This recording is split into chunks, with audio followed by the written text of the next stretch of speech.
할렐루야. 안녕하십니까? 주일 예배 오신 성도님들 모두 환영합니다. 한 주간도 잘 지내셨습니까? 오늘 이렇게 또 귀한 날에 온라인상이지만 함께 예배 드릴 수 있어서 너무 감사하고요. 우리 하나님께 우리 마음을 들여서 예배 드리겠습니다.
하나님 아버지 감사합니다. 우리에게 이렇게 귀한 날 허락하여 주셔서 하나님께 예배 드릴 수 있도록 모든 여건을 허락하여 주셔서 감사합니다. 성령님께서 우리와 함께 하여 주심으로 이 예배가 하나님께 영광 돌리는 거룩한 예배 되게 하여 주옵소서. 예수님의 이름으로 기도드립니다. 아멘. 네, 하나님께 우리가 기쁜 마음으로 찬양 드리겠습니다.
거룩하신 성령이여,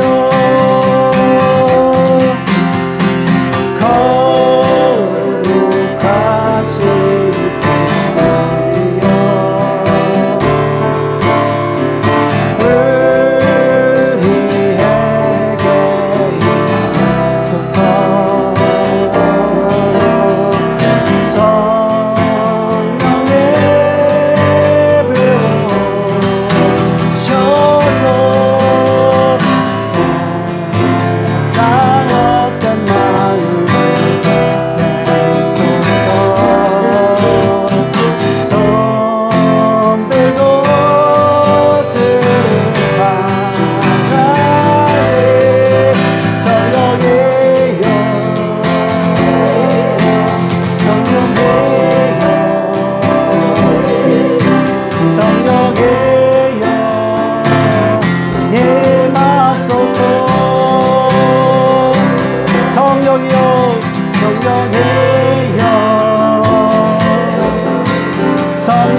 우리에게 임하소서.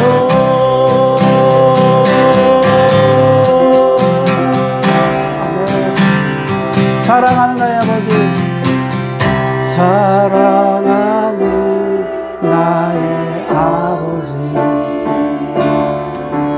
이름 높여드리리라.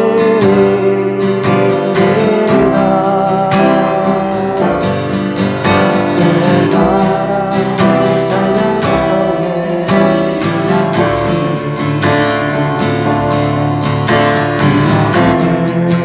속에 찬송하네. 전능하신 하나님 찬양, 언제나 동일하신 주, 전능하신 하나님 찬양, 영원히 다스리네. 나 주의 이름 높이네.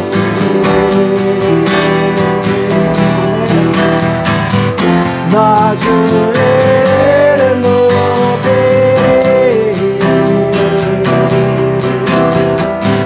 하늘 높이 올린 깃발처럼 주의 이름 높이, 전능하신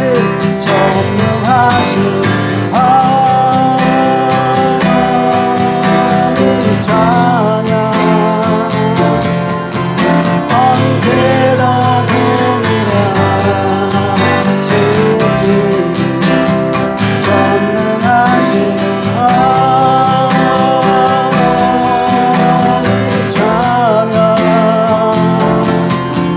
영원히 다스리네.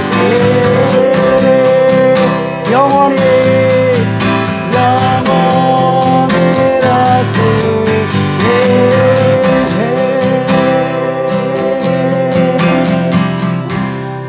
이 시간 잠깐 기도하겠습니다. 전능하신 하나님 앞에 우리가 하나님께 예배를 드리러 왔잖아요.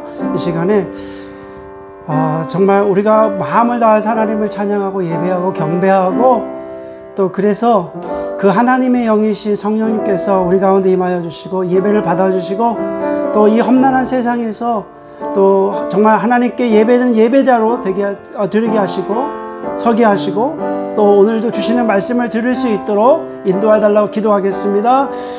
주여 아버지 하나님, 우리 가운데 임하여 주시는 하나님을 찬양합니다. 찬양받기에 합당하신 분은 하나님 한 분밖에 없습니다. 오늘도 주의 영으로, 주님의 거룩한 영으로 우리와 함께하여 주셔서 감사합니다.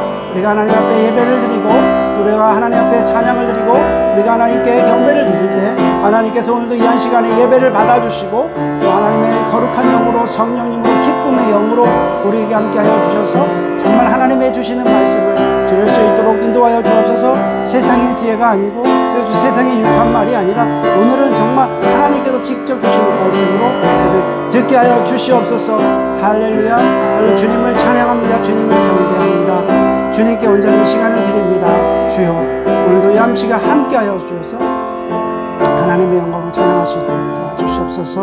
감사드립니다. 예수님의 이름으로 기도드립니다. 아멘. 기도드리겠습니다. 하나님 아버지 감사합니다. 우리를 하나님의 자녀로 삼아주시고 하나님의 구원의 백성으로 불러주셔서 저희들 모이지 못했지만 각자 처소에서 하나님께 영광을 돌릴 수 있도록 인도하여 주셔서 감사를 드립니다. 하나님께서 어디에나 함께 하신 줄 믿습니다. 우리가 주님의 이름으로 모인 그곳에 하나님께서 함께 하여 주신 줄 믿습니다.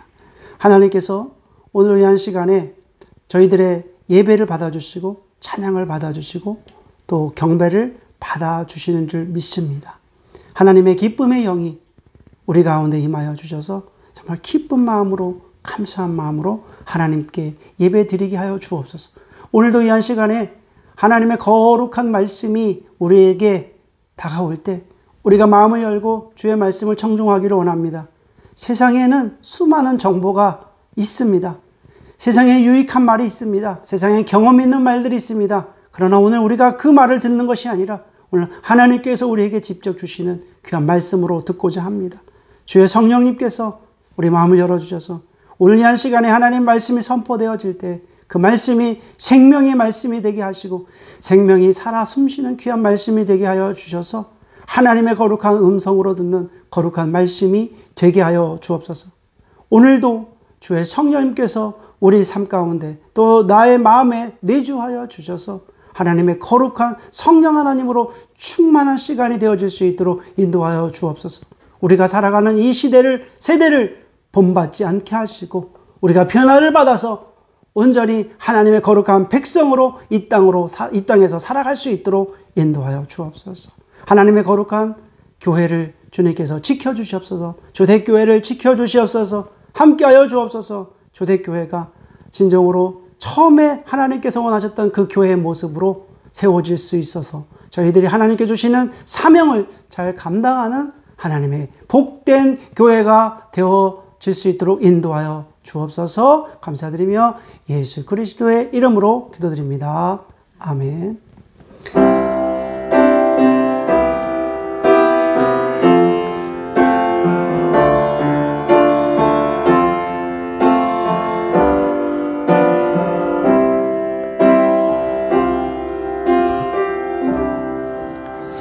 이 시간에는 준비하신 예물을 하나님께 온전히 올려드리겠습니다. 찬양 드리시면서 하나님께 봉헌하겠습니다.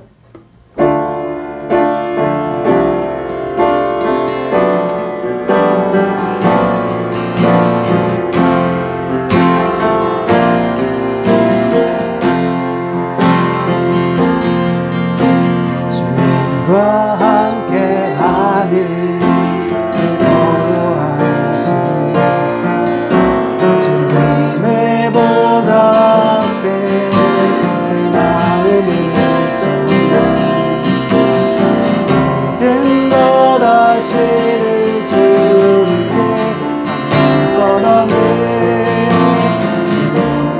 정성 다해 출발하나이다.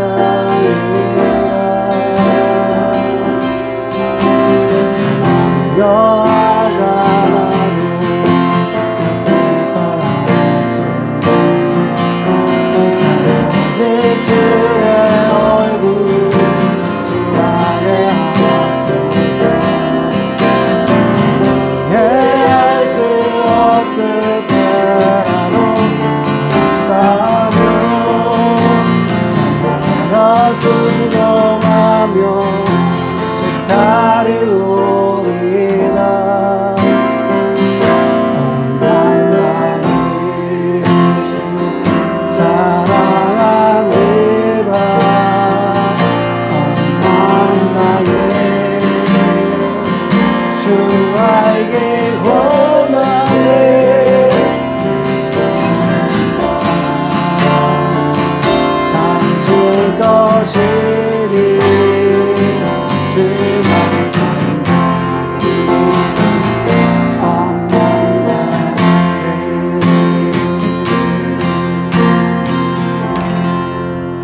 기도하시겠습니다. 하나님, 오늘 이 한 시간에 온 마음 다하여 하나님께 감사의 예물 드립니다.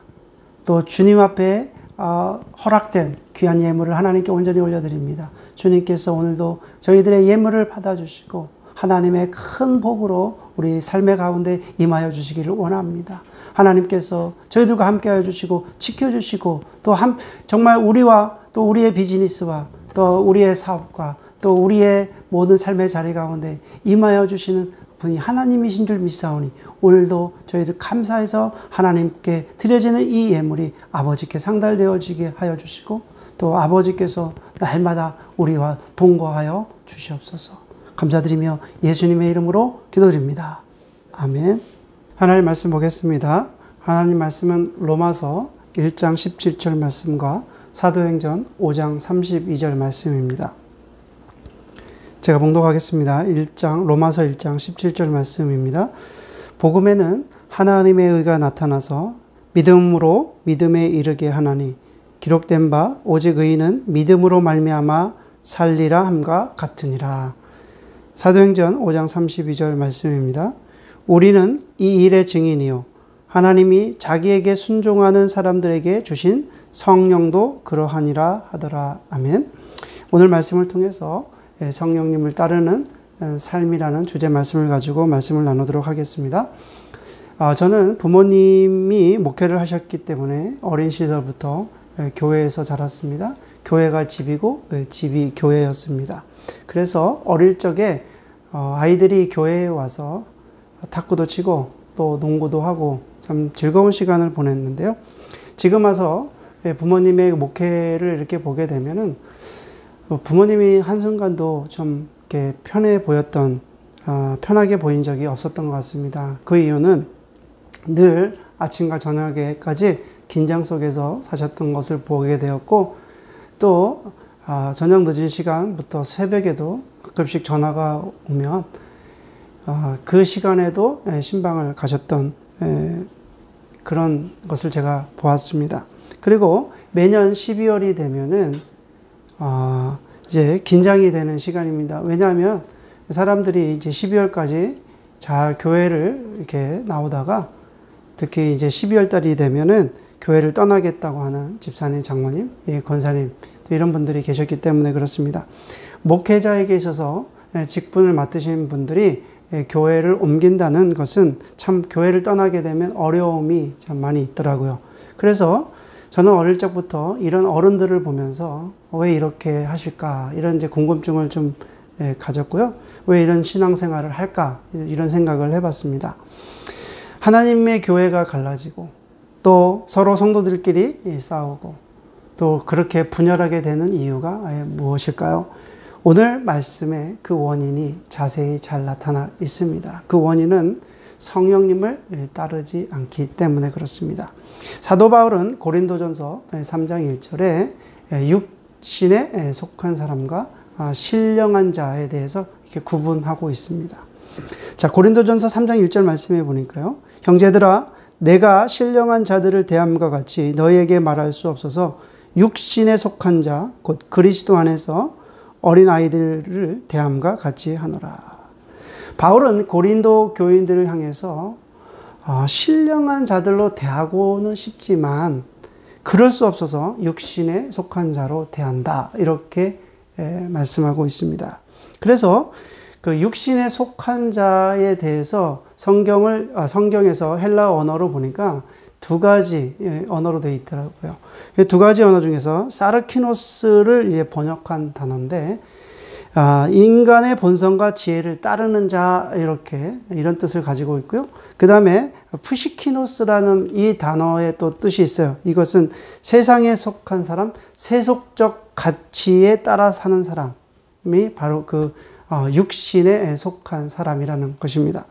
그러면 성령에 속한 자는 어떤 의미가 있느냐? 푸뉴마티코스, 성령으로 충만한 사람, 그 성령을 따라 행하는 사람입니다. 그래서 바울은 이렇게 성도들을 육신에 속한 자와 또 신령한 자, 성령에 속한 자를 이렇게 구분하게 됩니다. 근데 바울이 이렇게 구분하는 그 이유가 무엇입니까? 왜 이렇게 육체에 속한 자, 육신에 속한 자, 이렇게 신령한 자를 구분하는 이유가 무엇입니까? 그것은 예수를 믿는다고 해서 모두가 성령에 속한 자가 성령에 따라 사는 삶이 아니기 때문에 그렇습니다. 세례를 받았다고 해서 성령에 속한 자가 아니라는 것입니다. 또 예수를 믿는다고 해서 성령님에 대해서 무지하고 또 무관심하고 또 성령님에 대해서 오해할 수도 있고 성령님의 뜻을 거스를 수 있기 때문에 그렇습니다. 심지어는 성령님에 대해서 비난할 수도 있다는 것입니다. 그러니까 제가 지금까지 목회하면서 느끼는 것이 있습니다. 그것은 성령님에 대해서 너무나 초보적으로 알지 못하는 성도님들이 있었다는 것입니다. 그리고 성령님과 자신의 삶과 전혀 성령님에 대해서 무지한 성도들이 있었습니다. 바울은 이러한 사람들을 가르쳐서 육신에 속한 자다 이렇게 말하고 있습니다. 그러니까 교회 안에서는 신령한 자만 있는 것이 아니라 바로 육신에 속한 사람들도 있다는 것입니다. 성숙한 믿음을 가진 사람만 있는 것이 아니라 어린아이와 같은 육신에 속한 그런 성도도 있다는 것입니다. 이같이 어린아이와 같은 신앙, 또 육신에 속한 이런 신앙을 가진 사람들 때문에 교회가 어렵고 아프고 병들게 된다는 것입니다. 그래서 이제 바울이 말하는 육신에 속한 사람을 한번 구체적으로 한번 살펴보겠습니다. 첫째는 육신에 속한 자들은 성령님에 대해서 무지한 사람들입니다. 우리가 육신에 속한 사람들을 보게 되면은 신앙생활을 교회에서 예배 참석하고 또 봉사하고 말씀 읽고 기도하는 것이라고 생각을 하게 됩니다. 그것만으로 충분하다고 말을 합니다. 문제는 성령님을 잘 모른다는 거예요. 성령님이 어떤 분이신지를 잘 모른다는 거예요. 성령님을 잘 알지도 못하고 또 알려고도 하지 않습니다. 그저 교회에서 예배드리고 또 기도하고 또 봉사하고 이런 것이 신앙생활이 그것으로만으로 충분하다고 생각하는 것입니다. 결국 이런 신앙의 자세는 신앙이 성장이 되지 않고 성령님께서 근심하게 하시는 이유이기도 합니다. 하나님에 대해서 우리가 많이 아는 것 같지만 결국 실제는 아주 하나님에 대해서도 무지한 것입니다. 하나님의 일에 대해서 열심인 것 같지만 결국 자신의 의를 쌓는 것과 같다는 것입니다. 그런 신앙인들은 사람들에게 인정받는 것이 최고 우선순위예요. 그래서 교회에서 사람들에게 인정받기 위해서 신앙생활을 하다가 사람들로부터 인정을 받지 못하게 되면 교회를 떠나게 되는 것입니다. 이들은 자신들의 지혜로 하나님의 말씀을 깨달을 수 있다고 생각합니다. 그리고 자신들의 지혜로 교회가 성장할 수 있다고 생각합니다. 그러나 착각입니다. 육신에 속한 자들은 그렇게 성령님에 대해서 무지와 착각으로 인해서 교회의 분열을 가져오게 된다는 것입니다. 그리고 두 번째는 육신에 속한 자들은 성령님의 역사를 무시합니다. 성령님의 역사를 무시해요. 육신에 속한 자들은 성령님에 대한 지식이 없잖아요. 성령님이 누구인지 잘 몰라요. 어떤 분이신지 몰라요. 성령에 대한 체험이 없기 때문에 성령님의 역사를 믿지를 못하죠. 성령님께서 하시는 그 일에 대해서 모르니까 성령님에 대한 역사도 인정하지 않고 성령님의 능력을 인정하지도 않는 것입니다. 그래서 이들에게 일어나는 반응이 두 가지가 있어요. 첫 번째 반응은 성령의 열매를 맺지도 못하고 성령님에 대한 은사를 받지를 못한다는 것입니다. 그리고 두 번째 일어나는 현상은 성령님의 은사가 잘못 오용하는 것 때문에 결국에는 그런 것을 보면서 성령님의 은사 자체를 무시하고 거부합니다. 아예 이제 그런 것에 그 오해를 보면서 아예 성령님 자체를 성령님의 은사를 무시하거나 아니면 거부합니다.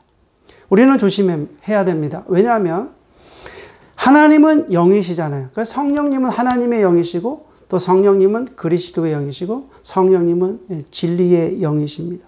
그래서 그리스도의 몸의 지체인 성도가 예수 그리스도가 그리스도의 몸이고 우리는 그리스도의 몸의 지체이잖아요. 그런데 그리스도의 몸의 지체가 그리스도를 무시하고 그리스도의 영을 거부하는 것이 옳은 생각입니까? 그렇지 않습니다. 이것은 성령님께서 아주 싫어하시는 행동이며 또 성령님을 근심하게 하는 행동입니다. 세 번째는 육신에 속한 자들은 성령님의 역사를 회방합니다. 방해합니다. 인간은 누구에게나 자존심이 있습니다. 그리고 인간은 교육을 받았어요. 그리고 자신의 명예도 있습니다. 그렇기 때문에 자신의 방법도 있고 계획도 있고 자신의 생각이 있는 것입니다. 그런데 이제 자신의 계획과 생각과 뜻대로 되지 않으면 바로 성령님의 역사를 방해합니다. 또 이들은 더 나아가서 성령님을 속이기까지 합니다. 교회 안에서 적극적으로 거짓말을 하고 또 나쁜 소문을 퍼뜨려서 분쟁과 갈등을 야기시키기도 합니다. 자신의 유익을 위해서 교회를 이용하는 사람들도 있습니다. 심지어는 교회의 재정을 마음대로 유용하는 그런 사람들이 생기게 됩니다. 바로 이들은 왜 그렇게 행동을 하냐면 하나님을 두려워하지 않기 때문에 그렇습니다. 예전에 한국에서 사역할 때 보면은 교회에서 재정을 맡으신 분들, 이렇게 어떤 그런 분들이 있었습니다. 그런데 이분들은 목회자가 어떤 사역에 의해서 뭔가 쓰고 영수증을 지출하면 굉장히 꼼꼼하게 보시면서 또 때로는 이런 거 쓰면 안 된다고 그러고 막 굉장히 아주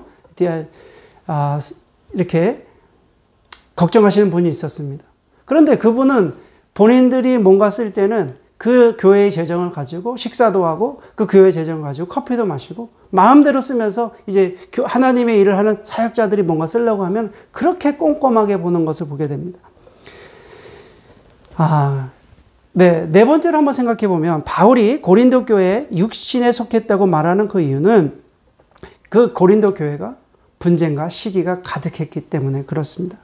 예수를 믿는 사람들이 교회 안에, 고린도 교회 안에 들어와서 시기하고 질투하고 또 이기심으로 가득 찼기 때문에 바로 이웃에게는 또 분한 어떤 그런 감정들을 드러나게 됩니다. 왜 그렇습니까? 고린도 교회의 신앙이 육신에 속해 있기 때문에 그렇습니다. 지난주에 한 목사님과 통화를 했는데 2시간 정도 통화를 했습니다. 이 목사님이 어떤 일이 있었는지 참 누구한테 말할 수는 없고 저한테 전화를 해서 이렇게 얘기했는데 그 어떤 이야기냐면은 교회에 이제 서로 성도들이 싸웠어요. 서로 싸워가지고 이제 그분들 두 분을 불러서 이야기를 자초지종을 듣는 거죠. 그런데 목사님이 어느 누구의 편을 줄 수가 없잖아요.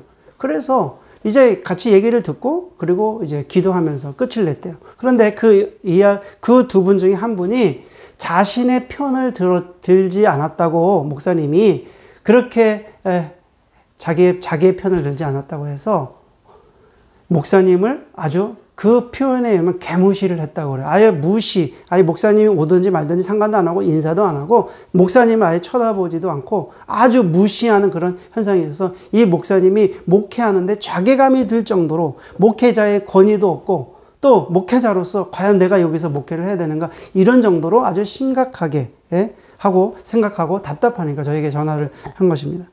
과연 그러면은 이분들이 왜 이런 행동을 할까? 교회에 어떻게 서로 간에 싸우고 다툼이 일어나고 또 이런 분열이 일어나는 그 이유가 무엇일까? 바로 오늘 본문처럼 고린도 교회의 교인들처럼 바로 욕심에 속해 있기 때문에 그렇습니다. 바울은 이러한 사람들을 가리켜서 성령을 근심케 하는 사람들이다.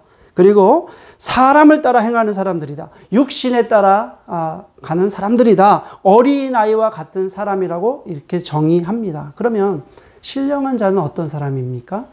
오늘 말씀을 통해서 한번 신령한 자에 대해서 한번 살펴보겠습니다. 신령한 자는 첫째는 성령님의 뜻을 행하는 사람입니다. 자, 갈라디아서 5장 25절, 26절 말씀을 보겠습니다. 만일 우리가 성령으로 살면 또한 성령으로 행할지니 헛된 영광을 구하며 서로 노엽게 하거나 서로 투기하지 말지니라. 여러분, 성령님의 뜻을 따라 사는 사람이 어떤 사람입니까? 그리스도의 성품을 가지고 하나님의 뜻을 행하는 사람이 성령님의 사람입니다. 즉 성령님의 인도하심을 따라서 가는 사람입니다. 그래서 성령님과 깊은 관계에 있는 사람입니다. 여러분들의 한번 신앙생활을 보십시오. 여러분들의 삶을 24시간 한번 보십시오. 성령님에 따라 그 뜻대로 순종하면서 깊은 관계를 가지고 살아가십니까? 아니면 성령님과 전혀 관계없이 그냥 내가 내 생각, 내 계획, 내 방법대로 갑니까? 신령한 사람은 성령님으로 충만한 사람입니다. 한 가지 교회 안에 오해가 있습니다. 어떤 오해가 있냐면 우리가 성령 충만이다. 우리 성령님으로 충만하게 신앙생활 해야 됩니다. 얘기하면 교회 안에 오해가 있는데 성령 충만하면 은사로 충만한 것을 우리가 성령 충만이라고 오해를 합니다. 그래서 성령님의 여러 가지 은총이 있습니다. 그 중에서 성령께서 주시는 여러 가지 은총이 있는데 그 중에서 은사에만 집중을 하게 되는 것입니다. 초자연적인 은사를 가지고 성령 충만이라고 오해를 합니다. 예를 들어서 방언함에 기도하는 사람을 성령 충만하시군요. 또 병고침이 일어나고 환상을 보고 또 예언하는 것을 성령 충만의 증거로만 이해를 하는 것입니다. 그러나 이것은 분명히 잘못된 생각이 한 부분입니다. 성령의 은사 자체를 성령님으로 오해를 하게 된 것입니다. 사실은 성령님의 일부 능력에 대해서 아주 지나친 관심이고 지나치게 그곳에 대해서 생각하게 된 것입니다. 결국 이런 오해가 결국 신앙의 왜곡을 가져오게 되었다는 것입니다.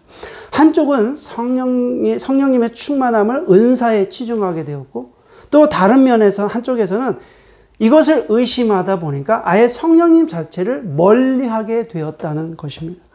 그래서 성령 충만한 사람은 어떤 사람인가? 성령 충만한 사람은 우리 안에 내재하시는 성령님께서 주시는 아주 내적 진리로 충만한 사람을 말합니다. 늘 성경 말씀의 어떤 진리로 깨닫고 확신하는 사람입니다. 성령 충만한 사람은 나와 함께 하시는 내재하시는 하나님의 영으로, 하나님의 영은 어떤 영이십니까? 하나님은 사랑이니까 사랑이 우리에게 충만해서 결국에는 자신을 모함하고 자신을 싫어하는 사람까지도 사랑할 수 있다는 것입니다. 원수까지도 사랑할 수 있다는 것입니다. 성령 충만한 사람은 원수까지도 사랑할 수 있다는 것입니다. 원수를 위해서 기도할 수 있는 사람입니다. 원수를 사랑하는 것이 어떻게 원수를 사랑할 수 있습니까? 우리가 불가능하다고 생각을 하지만 성령님의 도움으로 원수까지도 사랑할 수 있습니다. 그리고 성령 충만한 사람은 내재하시는 그리스도의 영이 주시는 대속의 마음이 충만한 사람입니다. 여러분, 대속이라는 말은 대신해서 죽으신 거잖아요. 예수님께서 우리의 죄를 위해서 대신해서 죽으셨잖아요. 그러니까 성령 충만한 사람은 그리스도의 영이 대속의 마음을 주시는 것입니다. 우리를 살리기 위해서 대속해 죽으신 그 그리스도의 영이 우리 안에 내재하고 있기 때문에 그리스도의 영을 받은 사람들은 우리가 대속의 마음이 충만합니다. 그러니까 자신의 죄만 회개하는 것이 아니라 다른 사람의 죄를 위해서도 회개한다는 것입니다. 우리 민족의 그 죄를 위해서만 회개하는 것이 아니라 다른 민족의 죄를 위해서도 회개할 수 있다는 것입니다. 사실 지난 2년 동안 일본은 한국에 대해서 수출 금지 품목을 정해놓고 한국을 통제하려고 했습니다. 그래서 한국에서는 노 재팬이라는 그 운동이 일어나서 일본 제품 불매 운동이 일어났죠. 그리고 이제 한국 사람들이 일본 제품을 사지 않고요. 또 그리고 한국 사람들이 일본 사람들을 좋아하지 않아요.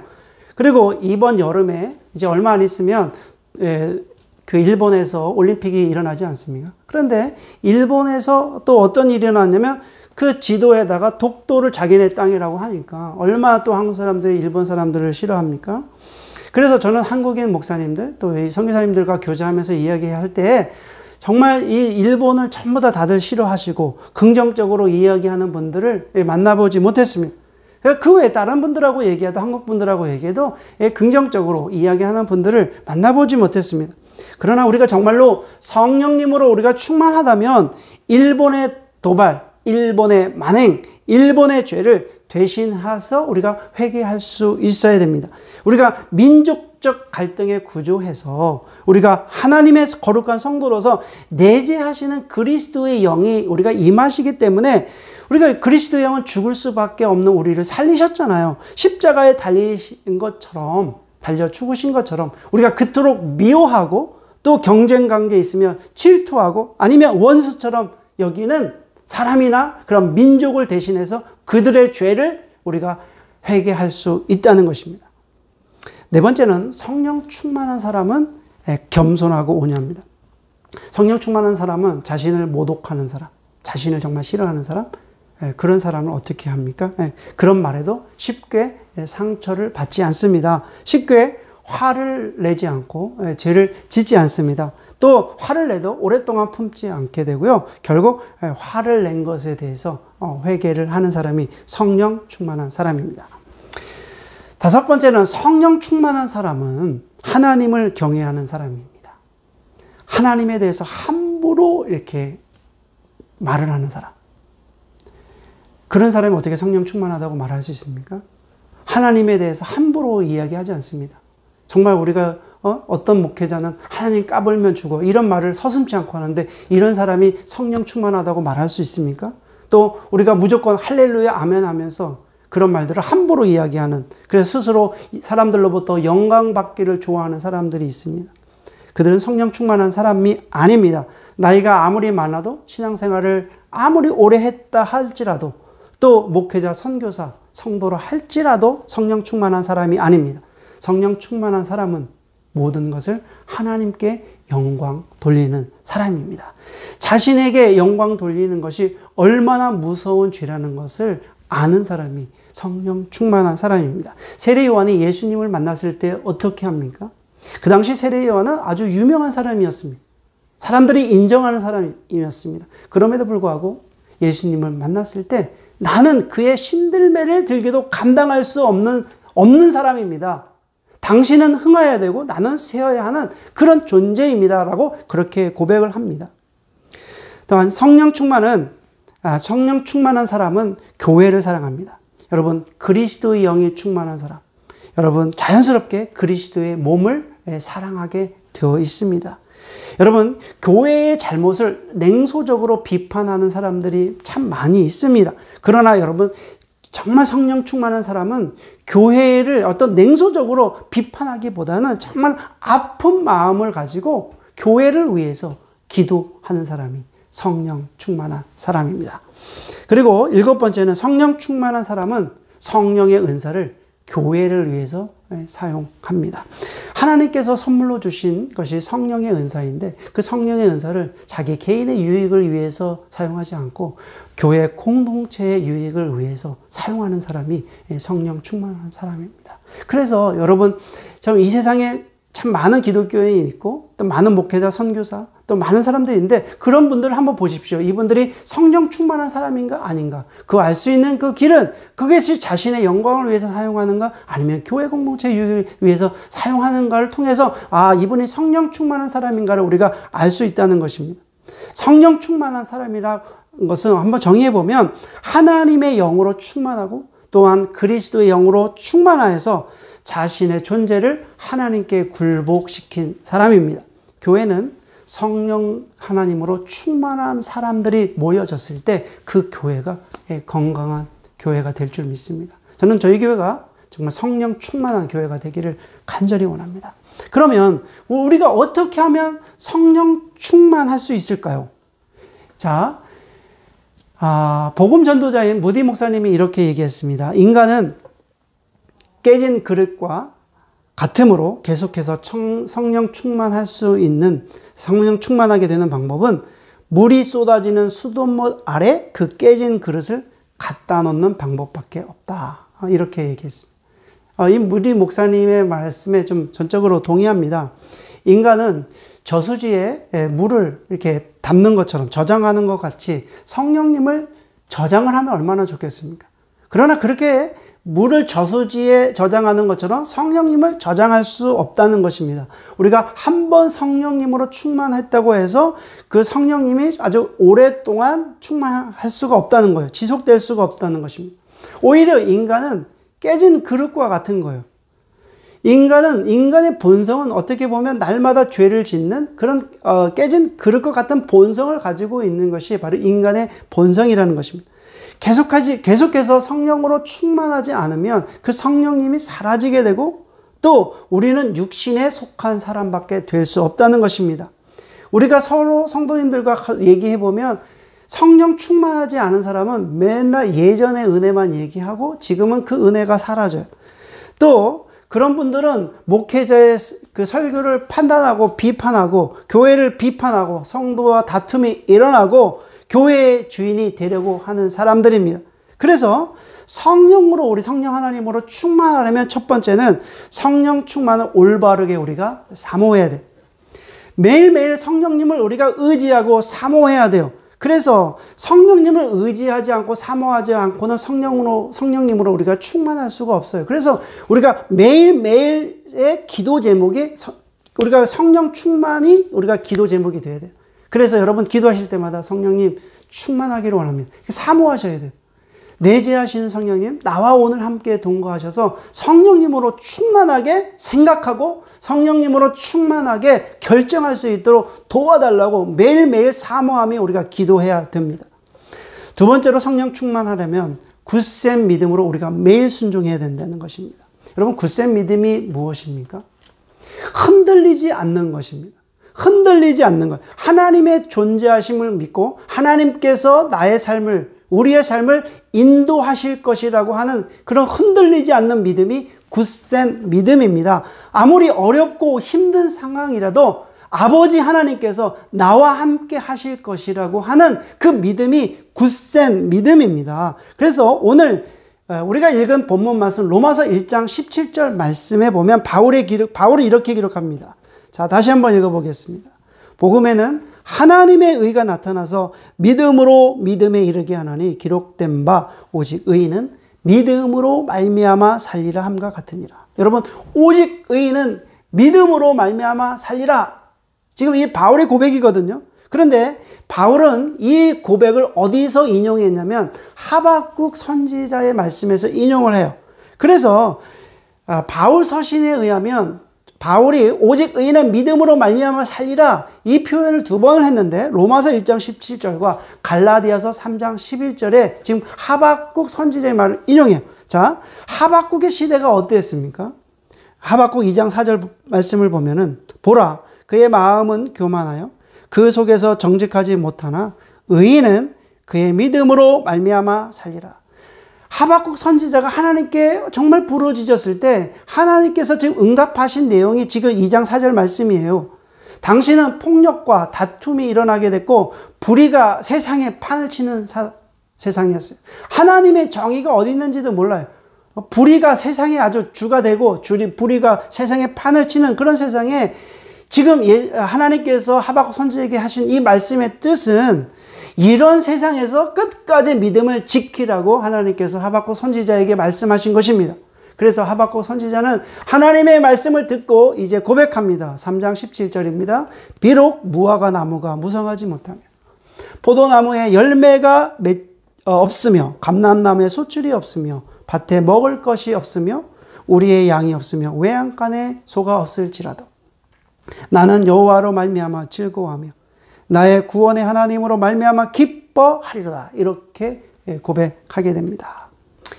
성령 충만의 세 번째는 성령 충만하는 믿음에는 반드시 순종이 따라야 된다는 것입니다. 여러분, 성령 하나님으로 충만하기를 원하는 사람은 굳센 믿음을 가지고 하나님의 말씀에 순종하는 사람입니다. 여러분, 기도의 능력을 믿는다고 해서 기도의 능력을 체험하는 것은 아닙니다. 실제로 여러분 기도하는 사람만이 기도의 능력을 체험할 수 있습니다. 우리가 기도해야 될 줄 다 알아요. 기도하면 이런 능력이 일어나는 줄 다 알아요. 믿어요. 믿기까지. 하지만 기도하지 않으면 그 능력을 체험할 수 없잖아요. 순종해서 기도하는 사람만이 그 하나님의 능력을 체험할 수 있다는 것입니다. 우리가 하나님의 말씀이 송이꿀보다 더 달다고 믿는다고 해서 그것을 체험하는 것은 아닙니다. 하나님의 말씀이 송이꿀보다 더 달다. 그것을 믿었으면 어떻게 해야 됩니까? 말씀을 읽고 그리고 실천하고 또 그 말씀 안에 거하는 사람만이 체험할 수 있다는 것입니다. 그래서 성령 충만하기를 원하는 사람은 하나님의 명령에 우리가 순종해야 돼요. 하나님께서 어떻게 명령하십니까? 우리가 세미하게 말씀하시는데 성령님께서 우리의 신앙의 양심을 통해서 말씀하십니다. 성경을 읽을 때도 그것이 그 세미한 음성이 들려오기도 하고요. 또한 이렇게 하나님의 말씀을 설교 중에도 여러분 그 세미한 음성이 들려옵니다. 찬양 중에도 들려오고요. 또한 서로 간의 대화 중에서도 들려오게 됩니다. 또한 생각할 때도 들려오게 됩니다. 그럴 때 우리가 어떻게 해야 됩니까? 하나님의 명령에 우리가 순종해야 됩니다. 하나님의 명령을 지키라고 말씀하실 때도 있고 때로는 너의 게으름을 이겨라고 그렇게 말씀하실 때도 있습니다. 또한 끝까지 이런 상황 속에서도 인내하라고 말씀하실 때도 있습니다. 중요한 것은 그 세미하게 말씀하시는 하나님의 말씀에 우리가 순종해야 된다는 것입니다. 그 순종이 우리를 성령 하나님으로 충만하게 이끌게 되는 것입니다. 여러분, 하나님의 음성이 잘 안 들리십니까? 하나님의 성령님께서 말씀하시는 세미한 음성이 잘 안 들리십니까? 영성일기를 한번 써보십시오. 나의 영적인 삶이 어떤지 잘 알 수 있습니다. 내 생각이 지금 어디로 가 있는지 잘 알 수 있습니다. 매일매일 하나님을 향한 굳센 믿음과 또 세밀하게 들려주시는 하나님의 말씀에 우리가 순종할 때 우리는 성령 충만한 성도가 될 수 있습니다. 오늘 말씀을 통해서 우리 성도님들 모두가 성령님으로 충만하시기를 또한 우리의 삶이 성령 충만한 삶이 되시기를 주님의 이름으로 축원해 올립니다. 기도하시겠습니다. 하나님 아버지 감사합니다. 오늘 말씀을 통해서 성령님을 따르는 삶에 대해서 말씀을 나눴습니다. 우리가 성령님에 대해서 안 들어본 것도 아니고 교회 신앙생활을 하면서 숱하게 들어봤지만 때로는 우리가 성령님에 대해서 오해를 하고 또 성령님에 대해서 무지하고 또 성령님께서 내재하시는 것에 대해서 우리가 세밀하게 듣지 못함을 하나님께 회개합니다. 그래서 이제부터는 하나님의 영이시고 그리스도의 영이시고 진리의 영이시고 그래서 내재하시는 하나님의 성령님의 세미한 음성에 그 말씀을 우리가 듣고 또 날마다 매일매일 순종함으로 우리가 모두가 성령 충만한 하나님의 거룩한 성도가 되게 하여 주옵소서. 예수님의 이름으로 기도드립니다. 아멘. 마지막 찬양을 하나님께 올려드리겠습니다.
기도하시겠습니다. 지금은 우리 주 예수 그리스도의 은혜와 우리 아버지 하나님의 그 크신 사랑과 성령 하나님의 감동감화 교제 교통하심이 이 한 시간 예배를 드리고 삶의 자리로 돌아가는 하나님의 거룩한 성도 위에, 머리 위에 지금부터 영원히 거하시기를 주 예수 그리스도의 이름으로 축원하옵나이다.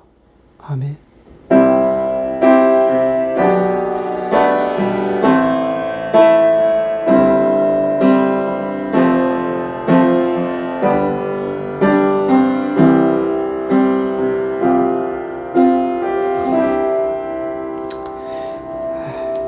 광고 말씀드리겠습니다. 오늘 주일 예배 드리는 모든 분들을 주님의 이름으로 환영 축복합니다. 또 한 가지 광고 말씀은 그 온라인 캐나다 미션 트립 어제 7월 3일 날 진행했는데요. 여러분들 계속 기도해 주시고 10월 17일, 10일과 17일 또 하게 됩니다. 계속해서 기도해 주시기를 부탁을 드리겠습니다. 그리고 미얀마를 위한 기도, 또 시리아를 위한 기도, 인도를 위한 기도, 또 이 세상에서 지금 코로나로 고통받고 있는 수많은 사람들과 또 민족들을 위해서 기도해 주시고 하루속히 코로나 사태가 멈춰지고 우리가 자유롭게 또 왕래할 수 있는 그런 세상이 올 수 있도록 기도했으면 좋겠습니다. 그리고 협력 선교사님들을 위해서 꼭 기도 부탁합니다. 지난번에 윤산 선교사님 케냐의 소식을 전해와서 여러분들에게 전달해 드렸는데 꼭 여러분들이 기억하셔서 기도해 주셨으면 좋겠습니다. 그리고 베트남의 이은호 선교사님, 또 캄보디아 김성태 선교사님, 그리고 굿미션 일본인 사역을 위해서도 꼭 여러분들 기도 부탁드리겠습니다. 자, 이것으로 모든 예배를 마치고요. 한 주간도 주님과 동행하시고 다음 주에 뵙겠습니다.